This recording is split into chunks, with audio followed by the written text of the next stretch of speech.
하나님께서 미스 헤븐이라는 별명까지 주셨는데, 그럼 내 배우자도 어딘가 있지 않을까?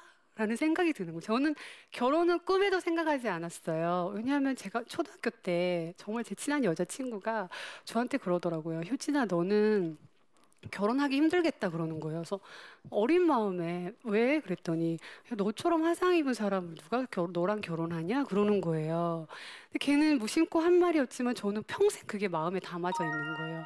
맞아, 나는 결혼할 수 없을 거야. 그게 평생 있었는데 제가 내적 치유를 다 받고 나니까 아니 뭐 하나님께서 아담을 만들고 독처하는 것이 보기 좋지 못하구나 그러셨는데 제가 독처하는 것이 얼마나 보기 좋지 못할까 안 되겠다 나의 아담을 찾아야겠다 그렇게 생각하고 보통 여러분 기도할 때 뭐 하나님 배우자 주세요 뭐 키는 얼마고 뭐 그 직업이 어느 뭐 이렇게 기도하시잖아요 근데 저는 그런 기도보다는 하나님을 마음을 움직이는 최고의 기도는 이미 없는 것을 있는 것처럼 부르시는 그 하나님을 따라하면 돼요. 하나님은 없는데 이렇게 있는 걸 부르시는 걸 되게 좋아하시는데, 그래서 제가 배우자가 없잖아요. 그래서 제가 없는 걸 있는 것처럼 부르려면, 그러니까 제 동생이 사장님이라고 불러준 것처럼 없는 배우자의 이제 별명을 지어야 되는 거예요. 그래서 뭐 배우자 주세요 이런 차원이 아니라 하나님 이미 배우자를 주셔서 감사합니다. 저는 그 배우자의 별명을 생각해 봤죠. 제가 생각하는 배우자의 이미지는 호랑이처럼, 하나님 나라에서 호랑이처럼 용맹한 용사. 그래가지고 용호 씨라고 지었어요. 제가 이렇게 방송에 나와서 얘기하려고 했었으면 되게 멋지게 지었을 텐데, 진짜 뭐, 예쁜 이름 많잖아요. 원빈 이런 거. 근데 그 당시에 그냥 저 혼자 하나님과 그냥 뜻이 너무 좋아서 그냥 용호 씨 뭐 이렇게 불러가면서 하나님 아침에 출근하면서 하나님 우리 용호 씨 잘 있죠? 이렇게 기도하고 안전운전 하게 해주세요 이렇게 기도하고 용호 씨 건강하게 해주세요 하나님 뭐 하고 있는지는 잘 모르지만 만약에 회사를 다니고 있으면 머리가 되게 하시고 꼬리가 되지 않게 하시고 가정에서 부모를 공경하고 형제 자매 간에 우애 있게 하시고 뭐 할 수 있는 모든 기도는 다 드린 거예요. 근데 뭐 주세요의 차원이 아니라 이미 있는 거죠. 근데 이제 1년간 배우자를 놓고 이제 기도를 하는데 저처럼 아무리 이제 믿음이 좋은 사람도 1년이 지나면 낙담이 되기 시작해요. 내가 좀 이상해졌나 봐. 무슨 용호 씨야, 용호 씨는. 그러면서 이 생각은 누가 주는 생각이냐면 바로 나쁜 사단이 주는 생각이죠. 너는 결혼할 수 없어. 누가 너를 사랑하겠어. 근데 막 그 생각이 왔을 때 어떤 사람은 그 생각을 깊이 묵상해요. 맞아. 누가 나를 사랑하겠어. 이게 이렇게 하면 안 되고 그때 그 생각이 들 때 예수 그리스도 이름으로 명하노니 약한 사단아 물러가라. 예수님의 이름으로 물리쳐야 돼요. 그걸 더 묵상하면 안 돼요.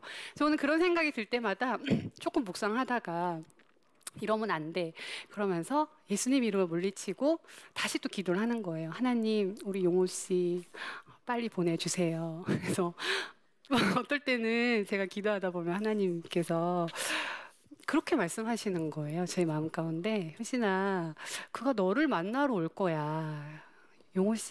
용호가 너를 만나러 올 거야. 그러는 거예요. 그래서 내가, 아니, 머리카락도 하나 안 보이는데 뭘 맨날 만나러 온다고 그러세요. 그러시고. 근데 그렇게 하나님과 되게 하나님과의 친밀함 안에서의 대화예요. 여러분도 하나님과 친밀해지면 여러분이 그 아빠와 딸 관계를 생각해 보세요. 엄청 친밀하잖아요.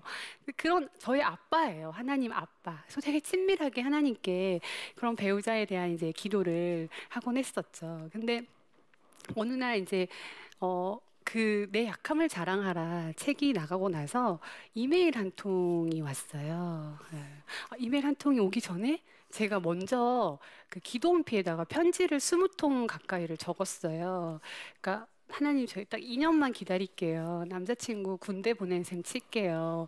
2년만 기다릴 테니까 더 기다리게 하면 안 돼요, 하나님. 그렇게 이제 남자친구 군대 보낸 셈 치고 2년간 이제 막 편지를 썼어요. 편지도 정말 너무나 애절해요. 보고 싶은 용호 씨에게, 뭐 되게 사랑하는 용호 씨에게. 이건 어떻게 하면 이렇게 할 수 있을까요? 이것은 하나님 나라의 놀라운 비밀인데 이미 없는데 있는 것으로 믿기 때문에 이렇게 할 수 있는 거예요. 근데 심지어는 제가 뭐 기독교 방송에 이제 방송에 나갔는데 그 방송 그 PD님이 그 용호 씨한테 영상 편지를 보내면 어떻겠니요. 그래서 네, 그거 좀 그렇잖아요. 아직 만나지도 않, 내가. 그래서 그걸 좀 거절을 했어요, 제가. 너무 좀 부끄럽더라고요. 그래서 그 거절했는데, 그 방송 중간에, 자, 그럼 이제 용호 씨에게 한마디 해보세요. 이러는 거예요. 근데 사람들은 왜 이렇게 믿음이 저보다 더 좋아요? 이미 용호 씨가 있다고 생각하나 봐요. 그래서 저보다 더 좋은 믿음의 사람들이 이제 영상 편지를 보내라고 하니까 제가 그래서 평소에 이제 용호 씨랑 대화를 많이 하다 보니까 용호 씨 기다리고 있어요. 빨리 오세요. 이렇게 말한 거예요. 근데 이제 방송이 나가고 나서 이제 다음날 막 그 회사로 전화가 막 이렇게 오기 시작했어요. 수많은 용호 씨 후보자들이. 근데 저는 그것이 하나님의 어떻게 보면 저를 향한 위로가 아니었을까. 평생 놀림과 그런 걸 당했는데 하나님께서 일순간에 너는 사랑받기 충분해라고 하나님께서 저에게 주신 위로라고 생각하는데요. 그래서 제가 그 당시에 그러고 나서 이메일 한 통을 받았는데 이메일의 제목이 미스터 헤븐인 거예요. 그래서 제목이 되게 이상하다. 그래가지고 딱 이메일을 읽었는데 이메일 중간쯤 읽다 보니까 갑자기 막 제 마음이 뜨거워지는 거예요. 그래서 왜 이러지? 그때는 제가 낮 11시쯤 막 일하다가 이메일을 그냥 탁 클릭했는데 도저히 성령 충만한 시간이 아니에요. 그래서 이상하다. 그리고 이제 이메일을 끄고 기도를 한 다음에 다시 읽었는데 마치 그 엠마오로 가는 두 제자가 예수님을 만난 것처럼 제 마음이 또 뜨거워지는 거예요. 그래서 이상하다, 이상하다. 그리고 이제 그 형제가 저한테 식사 대접을 하고 싶대요. 그래서 그러면 만나라는 그 사인인가 보다. 마음이 뜨거워지니까 단 한 번도 안 만났는데 그 형제를 딱 만났어요. 근데 그 이미지가 이제 되게 풍채가 이미 용호 씨예요. 키가 크고 풍치가 이렇게 좋은데 그냥 이미지가 용호 씨인 거예요.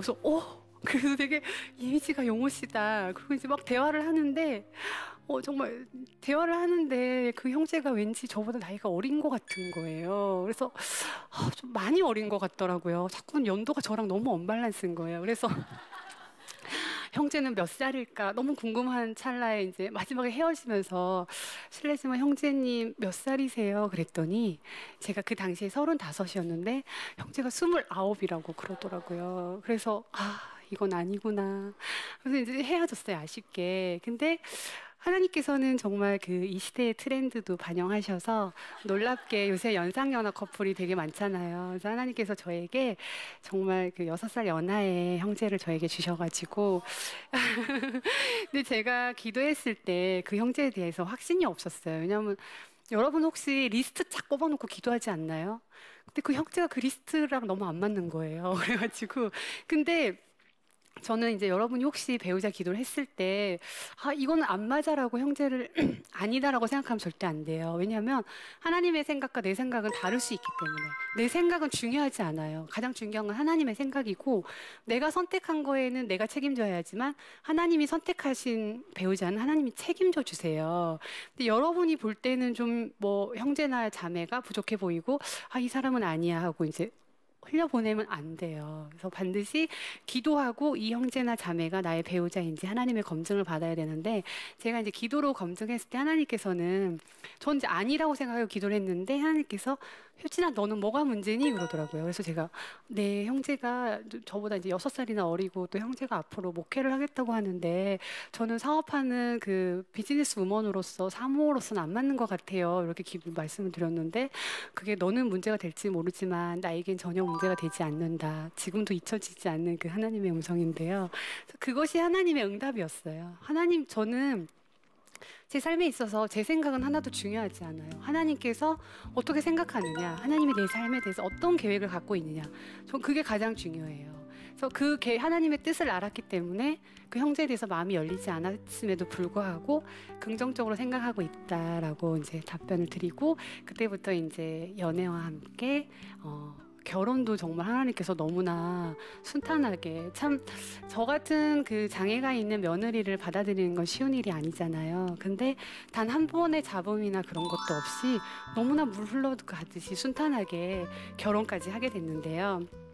제가 결혼하고 나니까 결혼하기 전보다 더 좋더라고요. 남편이 더 좋고 여러분 여기 결혼하신 분들 계시지만 저는 결혼에 대해서 너무나 기도를 많이 했고 이 세상 많은 사람들이 사랑해서 결혼하는 그 사랑과 전쟁 있잖아요. 그렇게 살고 싶진 않더라고요. 특히 뭐 부부싸움은 칼로 물베기다, 싸우면서 정든다 그런 말씀 성경에 없어요. 그렇게 살면 안 되고 우리는 항상 서로 사랑해야 되고 항상 그 성경 말씀에 여러분 혹시 저는 좀 여성분들이 요즘 워낙에 여인천하고 여성들의 여건이 많이 신장되다 보니까 남편들을 너무 이렇게 밟는 경향이 있어요. 제가 뭐 건설사에 미팅을 갔는데 그 퇴근 시간이 다 지났는데 그 남성분들이 다 식사를 하고 있더라고요. 그래서 어머, 여기는 왜 이렇게 야근을 많이 하세요? 그랬더니 야근하는 게 아니죠. 요새 강 큰 남자가 집에 와서 저녁 차려달라고 하는 그런 강 큰 남자가 어디 있어요? 이러면서 밥 먹고 안 가면 혼나요. 이러는 거예요. 그래서 제가 그 얘기 들으면서 이거는 아니다. 세상 사람들을 최소한 그렇게 살더라도 우리 크리스찬들은 그렇게 살면 안 돼요. 하나님께서는 아내들이요 자기 남편에게 복종하기를 죽게 하듯 하라고 하셨어요. 우리가 주님을 사랑하고 주님을 사랑하는 그 마음으로 남편을 사랑하고 섬겨야 돼요. 여러분 남편에게 막 화내고 막 남편을 뭐라 하고 이러면 절대 안 돼요. 특히 성경에 다투며 성내는 여인과 함께 사는 것보다 광야에서 혼자 사는 게 낫대요. 그 정도로 막 남자를 괴롭히고 막 바가지 긁고 이런 여자와 사는 것은 그만큼 고통스럽다는 거예요. 혹시 이 강연을 듣는 분 중에 내가 지금 남편을 그렇게 핍박하고 있고 남편을 이제 괴롭히고 있다면 정말 회개하셔야 돼요. 왜냐하면 그거는 정말 하나님이 기뻐하지도 않을 뿐더러 그 가정에는 아름다운 가정도 될 수 없고 아름다운 열매도 맺을 수 없고 그 남편은 나가서 일도 제대로 못할 거예요. 고개 숙인 남자가 되는 건데요. 네, 이 부분도 참 얘기하자면 1시간 이상짜리 강연이지만 이렇게 짧게 하는 것이 너무 아쉬운데요. 그리고 제가 자녀 이야기만 짧게 하고 마치겠는데 제가 하나님께서 정말 딸과 아들 주셨어요. 너무 예쁜 자녀를 주셨는데 이미 결혼하기 전부터 이제 다 아시다시피 이미 태명 다 지었죠. 우리 그러니까 예인이 딸 먼저 짓고 예수님이 인도하시면서 딸은 예인이로 태명을 짓고 아들은 이제 우리 남편처럼 듬직한 듬직이로 해서 태명을 지었는데 그대로 딸 아들이 태어났어요. 근데 너무나 축복된 가정 가운데 하나님이 주신 선물인데 제가 아이들에게 가장 많이 한 말은 사랑해 축복해예요. 그 아이들은 뱃속에서부터 저로부터 가장 많이 들은 말이에요. 왜냐하면 우리 입술에 하나님께서 권세를 주셨다 그랬잖아요. 사랑과 축복을 하나님의 사랑과 축복을 흘려보내면 그 아이는 또 사랑과 축복을 흘려보낸 아이로 자랄 건데 저는 거기에서 하나 더 붙였어요. 아이들이 태어나니까 예쁘고 건강하게 자라는 것만 그 존재 자체가 너무 감사해서 사랑해 축복해 고마워가 됐어요. 우리 아기들은 말을 하지 못할 때 바디랭귀지로 제가 어떻게 가르쳤냐면 이제 사랑해는 잠시만요 이렇게 해서 아이들 이제 말을 못 하잖아요. 옹알이 하고 막 이럴 때 사랑해 이렇게 가르쳐요. 그러면 자기가 이렇게 사랑해를 해요. 그래서 축복해 하면 말은 못 하는데 이렇게 축복해 하고 너의 존재가 너무 고마워. 그래서 고마워 이렇게 하면 우리 애기들이 저한테 바디랭귀지로 말을 못 할 때부터 사랑해 축복해 고마워를 하고 지금은 저희 가족들의 일상 대화예요. 잠잘 때 항상 이렇게 뽀뽀하고 사랑해 축복해 고마워하고 잠들고 이렇게 여러분 가정 가운데 하나님이 함께 하시고 하나님이 주인 되신다면 이 가정이 되게 아름다워질 수밖에 없는데요. 네, 두 번째 강연은 어떻게 보니까 이제 가정으로 올라갔는데 여러분이 그 가정 지금 볼 때 여러분의 가정이 좀 문제가 있다 하나님께서 간섭하셔야겠다 싶으시면 여러분이 회개할 게 있으면 회개하고 오직 하나님의 말씀으로 순종하는 가운데 여러분의 가정을 아름답게 가꾸어가는 여러분 되시기를 진심으로 축복합니다. 들어주셔서 감사합니다.